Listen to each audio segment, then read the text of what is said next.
mga kabady, dito tayo muli sa Air MICT.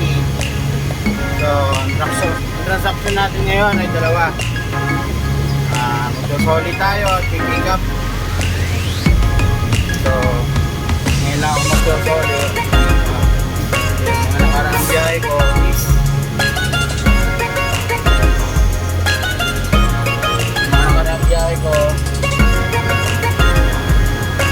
labas ako ng susoli. Ayan.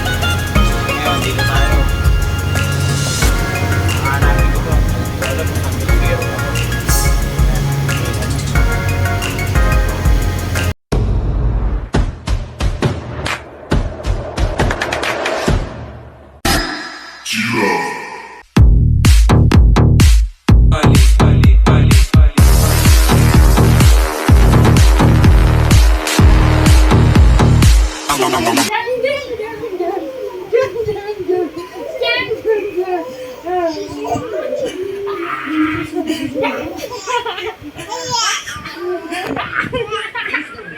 So ayan, dito na tayo, nahanap na natin yung container yard location ng empty container natin.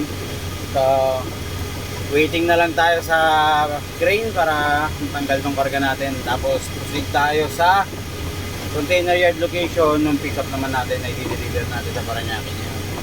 So bago nga pala ang lahat, binabati ko po yung mga bagong sumusuporta sa account na to, sa mga travel vlog natin. So yan, shoutout nga pala sa iyo. Anong pangalan mo? Mark Labistre. Sino pa? Jing Flores Pijano, Jay Pilayo, syempre. At saka Brad, syempre shoutout sa iyo. Jay Edwin Garcia, mabuhay ka palagi. Ingat ha. Dedor Nagibas, oh, yung kapitbahay ko.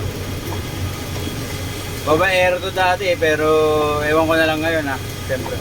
Ramon Calixtro, Nirbray Brainer, at siyempre Manny Remedios. Yan. So shoutout po sa inyo.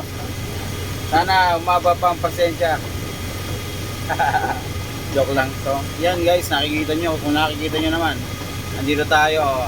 Yan, may nakakargang barko. Yan natin na lang kung saan dadalhin yan. Pero ganyan sila magkarga, ganyan sila magbaba. Yan, kung paano nila kinakarga yan, ganun din nila binababa. Gamit yung RTG na yan. RTG tawag nila dyan, di ko alam kung bakit. Pero para sa alam ng karamihan, ang madaling tawag nito dyan crane. So paano guys, hanggang dito na lang muna tayo. Yan, lumalakas yung ulan. May bagyo dito.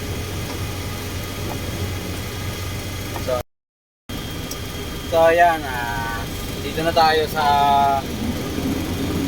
container yard location ng pick up natin. So pagtapos nito, diretso na tayo labas kasi wala naman tayong DEA, wala tayong X-ray, wala tayong timbang. So shoutout na rin pala no, sa mga bayo ko, sila Kuya Junjun, kaya Kuya Reden, kay Kuya Resty, kay Kuya Robus, kay bayo ko Giovanni, yan, kila Nimba, kila Ada, siyempre sa anak ko. Yan. So ingat po kayo palagi. Kila Papa, yan, shoutout din po sa inyo pa, Mang, ingat po palagi dyan.